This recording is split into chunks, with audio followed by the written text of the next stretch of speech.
안녕하세요 여러분. 오늘은 안전사고 예방에 대해서 이야기 나눠보려고 합니다. 조사를 좀 해봤는데요.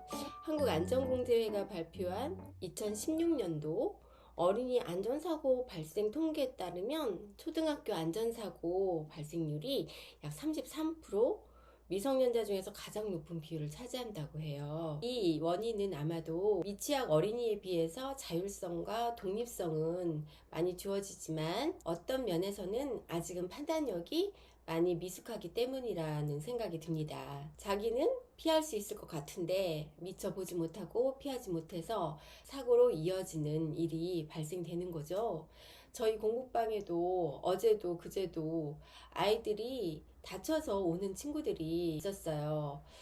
중학교 1학년 남학생은 학교에서 쉬는 시간에 장난치다가 손가락 골절이 있었고요. 초등학생은 손가락이 문에 끼어 깁스를 했고 자전거를 타다가 넘어져서 얼굴과 입술이 많이 다친 친구가 발생했어요. 공부방은 동적인 활동보다는 정적인 활동이 훨씬 더 주가 되기 때문에 다른 곳보다는 다칠 확률이 적을 수는 있어요.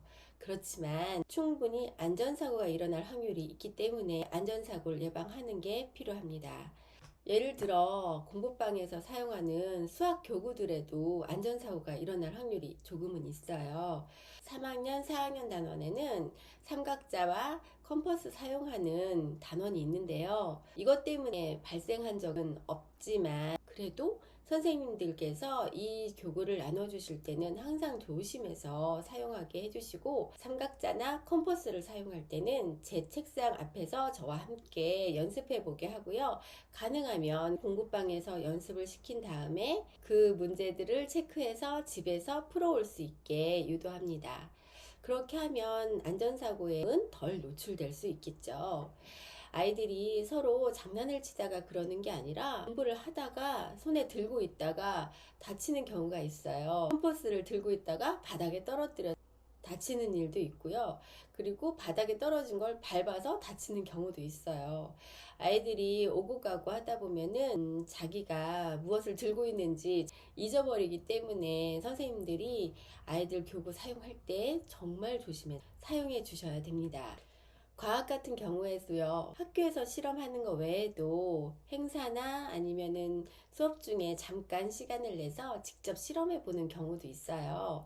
촛불 실험하는 거나 전기회로 실험, 용액과 용해에 대해서 배울 때 종종 실험하는 일이 있는데 이때도 마찬가지로 아이들이 공부방에서 실험을 한다면 괜히 들뜬 마음에 실수할 수가 있고 다칠 수도 있는데요. 소그룹으로 운영하시면 안전하게 실험도 진행할 수가 있습니다. 여름 같은 경우에 공부방에서도 아이들 안전에 조금은 신경을 더 써주게 되는데요. 최근 몇 년간은 장마철 이외에도 여름 내내 갑자기 쏟아지는 비로 아이들이 우산을 미처 준비하지 못할 때가 많아요. 선생님도 다 하고 계시겠지만 저도 공부방 우산을 맞춰서 비치해 놓고 아이들에게 비 올 때마다 손에 들려 보냅니다. 비에 젖지 않는 것도 중요한데 저학년 아이들인 경우에는 우산 때문에 시야가 가려져서 다칠 확률도 있으니까 저는 투명 우산을 준비했어요. 투명 우산에 저희 공부방 로고를 인쇄해서 대량으로 맞춰 공부방에 비치해 두고 갑자기 비가 왔을 때 준비하지 못한 친구들에게 들려 보냅니다. 이럴 때 선생님들은 아이들이 무제한 가져가고 공부방에 금방 남는 게 없다고 말씀하시잖아요.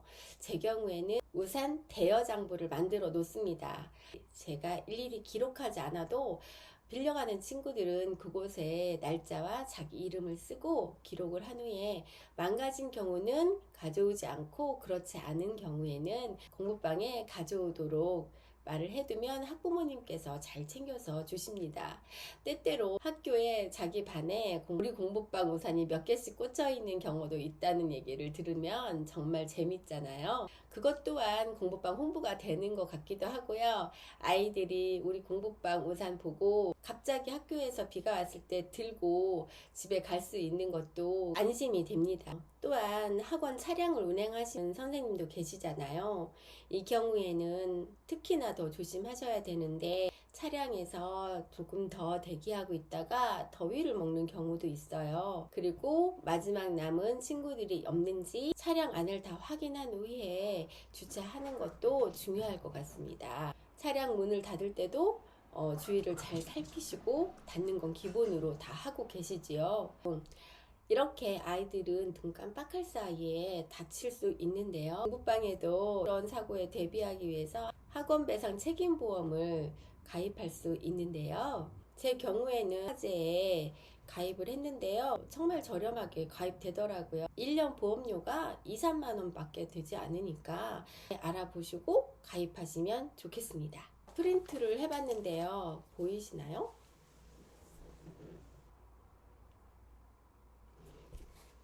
학원이나 독서실을 운영하는 사업자는 반드시 가입해야 된다는 필수 조건이 있고요. 지키지 않으면 미가입 일수에 따라서 최대 300만 원까지 과태료가 부과된다고 하니까 선생님들도 한번 알아보시고 가입하시면 좋을 것 같습니다. 우리 공부방에서 일어날 수 있는 안전사고를 예방하는 법, 그리고 거기에 대비하기 위한 보험까지 말씀을 드렸는데요. 공부방을 운영하는 일은요, 언제나 나에게 큰 보람으로 오지만 작은 것까지도 선생님들께서 꼼꼼히 챙겨 놓으신다면 더 안정적으로 운영하는 팁이 되겠죠. 오늘 이야기는 여기까지고요. 다음에 좋은 이야기로 다시 또 찾아뵐게요. 안녕!